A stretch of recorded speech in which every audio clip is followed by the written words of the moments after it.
So it's been a while since I've done one of these videos. Of course, if you remember back, it was the one on Romain Grosjean a few years ago that helped put me on the map in this F1 space. Then of course he blew up and everyone hated on me for it. Lance Stroll. The Canadian has been a divisive member of the paddock since he joined the sport back in 2017. And though the pressure has seemed to have eased in the last couple of years, the arrival of Fernando Alonso appears to have exposed Daddy's boy all over again. Hey there guys, I'm Will, welcome to FP1, and I'm sure you're all expecting a comedy review for the Hungarian Grand Prix around now. Though, as you watch this, I'm probably arguing with a Ryanair employee trying to get home from the race, so you're going to have to wait a while, I'm afraid. To whet your appetite, let's break down the recent struggles of Lance Stroll and work out if he still deserves a seat at the pinnacle of motorsport, or if he ever deserved one in the first place. What we do here is go back.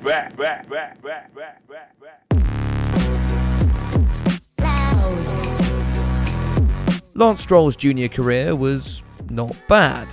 Best way you could sum that up. After winning a slew of karting championships in the late noughties and early 2010s, Stroll progressed into cars at the beginning of 2014. By this stage, he'd made so much of a name for himself, he was already enrolled in an F1 junior program, which is a positive sign. Clearly, someone far cleverer and better at decision making than me has seen something in this guy. Should I now mention that that team was Ferrari? Regardless, Stroll's initial foray into car racing went pretty well, winning the Italian F4 Championship in his first attempt, even after being forced to sit out of the final round due to injury.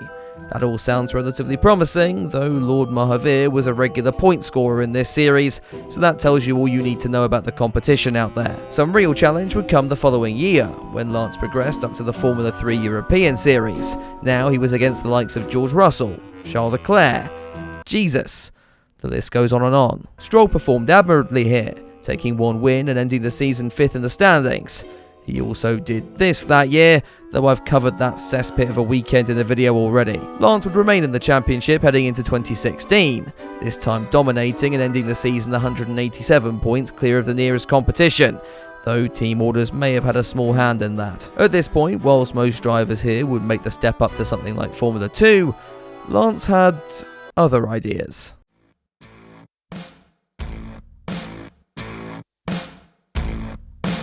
The 2017 Williams Martini Racing drivers will be Valtteri Bottas and Lance Stroll. Okay then. Making the jump from F3 to F1 wasn't completely unheard of at the time. Sid from Ice Age here had done the same thing just a couple of years prior, but he was Max Verstappen. So what was really going on here? Well, the $80 million from Stroll's dad Lawrence likely helped sweeten the deal, especially given how low Williams' budget was at the time. As such, public reception towards the rookie Canadian wasn't particularly great, and remember we're talking about the days before F1 Twitter here. Lance wouldn't do himself any favours after failing to finish the opening 3 rounds of the 2017 season, though there were moments of potential. Take a shock debut podium at the Azerbaijan round for example, or a phenomenal qualifying performance at Monza, which helped Stroll gain notoriety for his wet weather prowess. Come 2018, the Williams team are entering their death throes, and a new teammate in the form of B-Tech Nikita Mazepin allowed Stroll to slide relatively under the radar. Maybe though that was for the best, only 6 points all year, dwarfing in comparison to the 40 he picked up in his rookie campaign. The Strolls were gradually getting fed up of the Williams performance on track as well, and thus began to look elsewhere for a seat ahead of the 2019 season. When the Force India outfit went into administration halfway through 2018, the perfect opportunity arose. A consortium led by Lawrence Stroll bought out the team, and Lance's appointment as one of its drivers became the worst kept secret in Formula 1 history. The backlash to this decision was arguably even more volatile compared to Stroll's initial appointment at Williams in 2017, not helped by the fact that this saw highly regarded Frenchman Esteban Ocon forced to sit on the sidelines for a year. Ocon had managed to work his way into Formula 1 on a significantly smaller budget compared to the average driver, and now many thought that the better racer was being left by the wayside because Lawrence was able to throw his money around. Stroll would therefore need to prove the doubters wrong in 2019, and whilst he was better, he'd end the year on less than half the points of new teammate Sergio Perez. So with Lance Stroll hate at an all-time high, maybe it was a good thing fans were banned from the circuits in 2020, though Lance's Racing Point team had a trick up their sleeve that year. When the RP20 first rolled out of the garage, many noticed that it bore a striking resemblance to the previous year's title-winning Mercedes. This widely split opinion among the fan base and the paddock, but for Lance Stroll, there was nowhere to hide anymore. The performances were much better, topped off by a fantastic pole position in the rain at Turkey. Stroll actually led for a lot of that race, before #blessed and the silver rocket ship sailed off into the distance that day.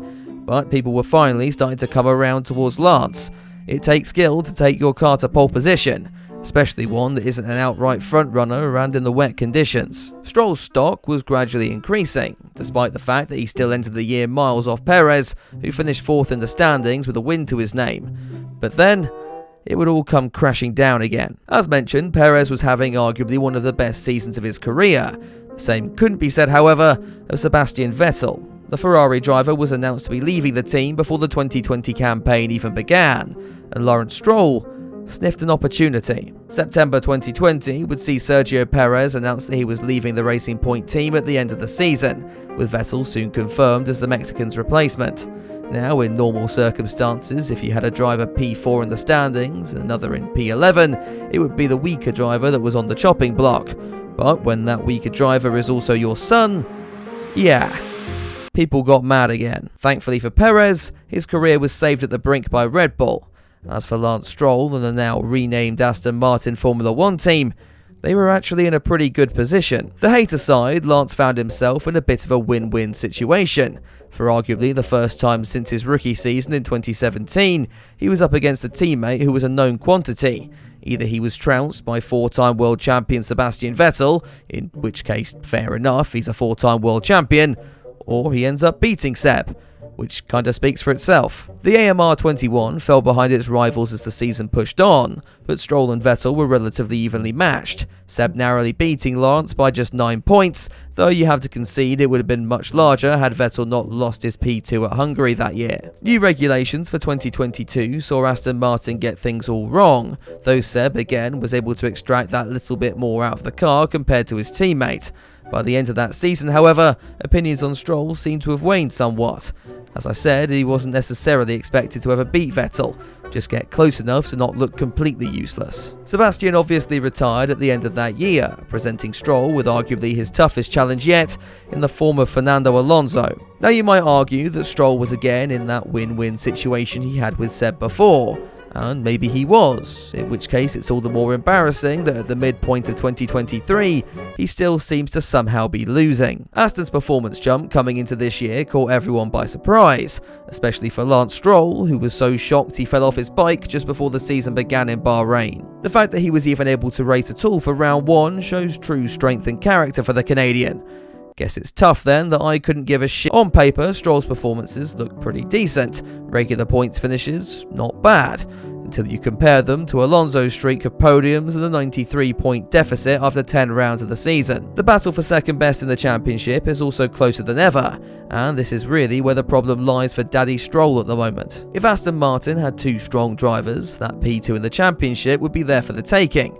Not to mention the host of strategy benefits if Stroll's pace was even remotely close to that of Alonso's. The truth is, it just isn't. And with Mercedes, Ferrari, and even now McLaren snapping at Aston's heels, Stroll's lackluster results could at worst see the team dip to 5th by the end of the year. And even for a billionaire like Lance Stroll, that might just be a little too much in loss of prize money to handle. So where is this deficit between Aston's 2 drivers coming from? Well, by the looks of things, it seems to be in qualifying. Stroll can handle himself in the wets, though when the sun comes out, he just can't compete. Admittedly, the Canadian has begun to inch closer to Alonso in the last few races, though with Aston's advantage not as big as it was, is it all a little too late? From a racing perspective, the pair are a little closer here, but as I say, it's those losses in qualifying that prevent Stroll from fighting at the front with his teammate at the moment. For now, Alonso and the team seem to be supportive of Lance, to the point where I almost wonder whether Fernando did more harm than good by touting Stroll as a quote future world champion earlier in the season. I wonder if the pressure's just ramping up on the Canadian and it's reaching breaking point. Let's return then to that question I asked at the start of the video.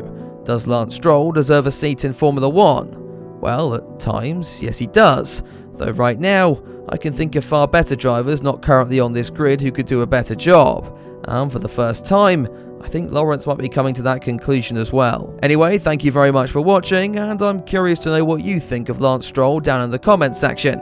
Post your thoughts below, and I'll try and join in on the debate as well. A huge thank you as always goes out to all my patrons and channel members for your continued support, and if you want to get involved in any of that, then you can do so by using the links down in the description below. I'll be back very soon with a Hungarian Grand Prix Comedy review, but until then, have a good one.